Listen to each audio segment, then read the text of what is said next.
While many relationships can serve as a sanctuary, helping to keep you sane in a chaotic world, a few rare varieties possess a chilling power in, we're not being hyperbolic though, make you feel as though you are losing your very mind. They don't dismantle your sanity with a single dramatic blow, but through 1,000 tiny cuts that leave you questioning your own perception of reality, so that you might be forewarned, or simply feel less alone and be given a map to escape your own personal labyrinth. Let's explore the archetypal, despair-inducing love story. It often has the following painfully predictable characteristics. It begins, as the most beautiful and tragic stories often do, with a lover who seems absolutely terrific. They're not just attractive, but they possess a charm that seems tailor-made for you. They're clever, witty, and they make you laugh a deep, genuine laugh that you thought you'd forgotten. Crucially, they seem to see you, to understand you, and to truly like you. They profess their love, not with empty words, but with gestures that feel profound. They paint a vivid picture of a future together, holidays, shared homes, growing older, thrilling, and deeply comforting idea that feels like coming home. You let your guard down, believing you have finally found a safe harbor. But then, after this foundation of trust and intimacy has been laid, a cycle begins. The shift is almost imperceptible at first. Just after a certain amount of warmth and niceness has been established, something changes.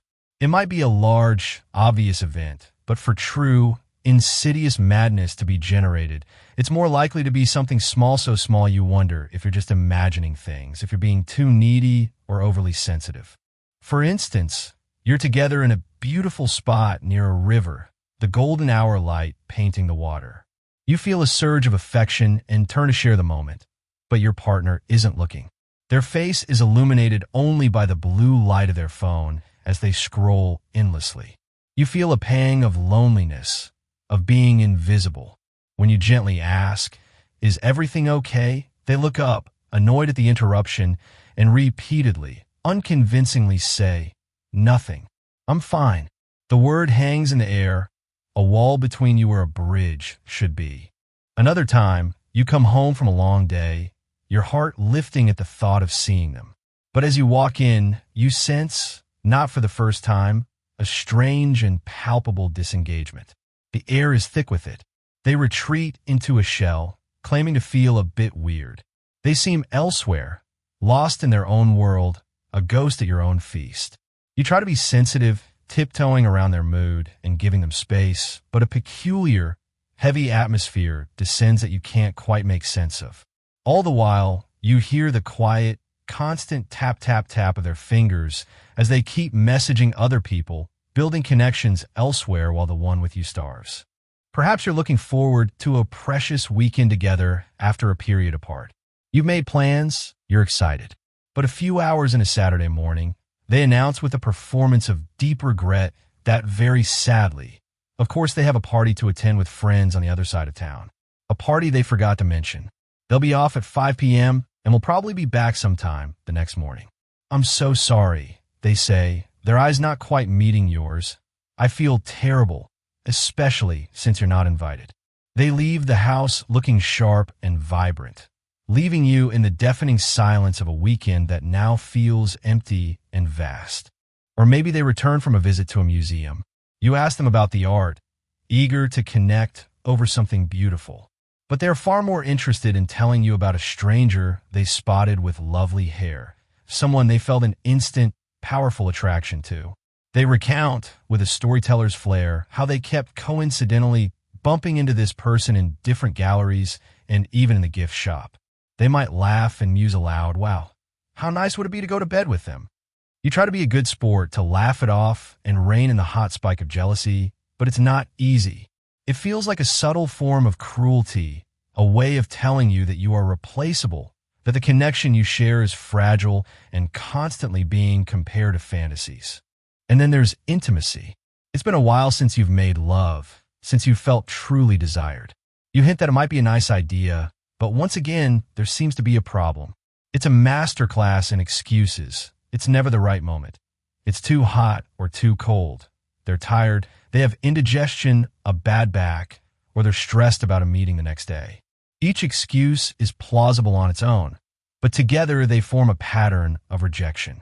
You try to be understanding, but as you turn over on your side of the bed, the space between you feels like a chasm. Once more, there's that familiar little ache in your heart, the quiet pain of being unwanted. Eventually, after an endless accumulation of these rebuffs, you lose your patience. You reach a breaking point. Despite having been a good boy or a good girl for so long, trying to believe their words over their actions, something they do acts as the proverbial straw that breaks the camel's back.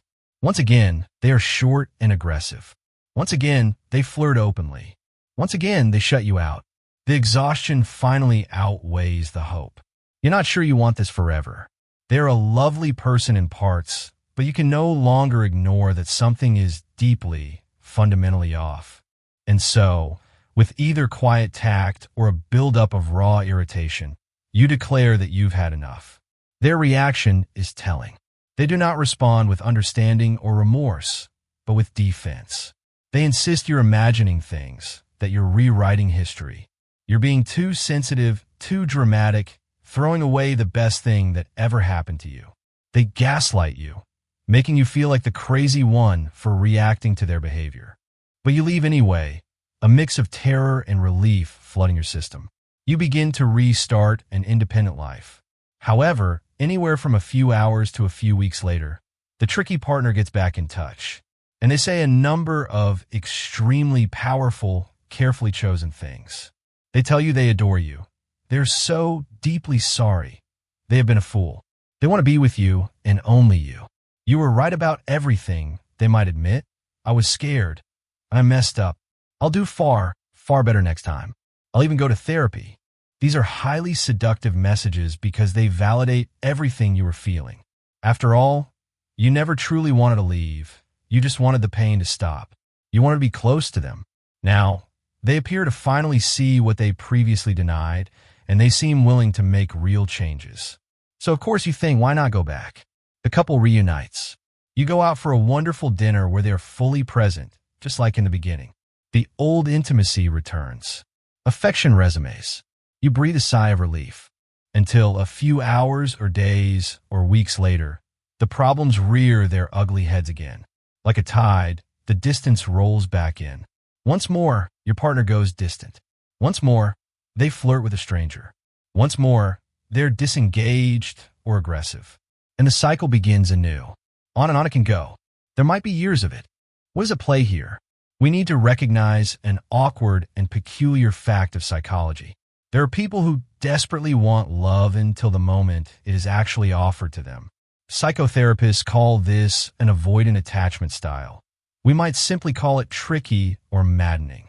Think of it like a thermostat for intimacy.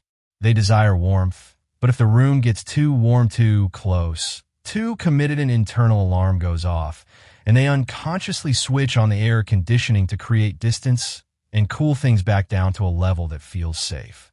Something in their past has taught them that true intimacy is either engulfing or unreliable, so the realization of their wishes becomes more terrifying than delightful. Without understanding what they are doing, and therefore without ever admitting to it, they will go cold or look elsewhere as soon as they feel a partner is entirely committed. They cannot stand too much niceness or true proximity. This denial is where you can end up losing your mind, as they will never allow you to hold up an accurate mirror to their behavior. The core difficulty is that the moment their lover gets fed up and takes steps to leave creating distance, their internal thermostat registers that the room has become too cold. The fear of abandonment kicks in, and they suddenly rediscover their intense love for them. They will then reel them back in with incredible energy and skill. They want you most just when you're dangling from the cliff edge, only to push you away again once you have clambered back up onto the ledge and are standing too close for their comfort. What should you do if you find yourself in this heartbreaking pattern? To start with, trust your instincts. Imagine that you are not deluded, no matter how convincingly your partner tells you that you are. Your feelings are valid data. There are entire books and academic papers on this very phenomenon. Next, get curious about their past, not to excuse them, but to understand. Is this someone who was reliably cared for in childhood? Or More likely, was it someone who had to put their trust in caregivers who were inconsistent, loving one moment and cold or absent the next? They're likely reenacting a deep, unresolved trauma, doing to you a version of what was done to them. Then, you must bravely turn the lens on yourself. Examine your own motives. Why are you drawn to this dynamic? What in you is willing to accept crumbs when you deserve a feast? Often, the partner to an avoidant is someone with an anxious attachment style, someone who learned in their own past that love must be earned, that you have to work hard and prove your worth to a distant figure. Are you, in your own way, and this is a truly arduous thought, as uncomfortable with calm, steady love as they are? Finally, take a quiet walk in a park or even a graveyard. Observe the brevity and preciousness of life. Look at other couples who are not tortured, who seem to have found a simple peace.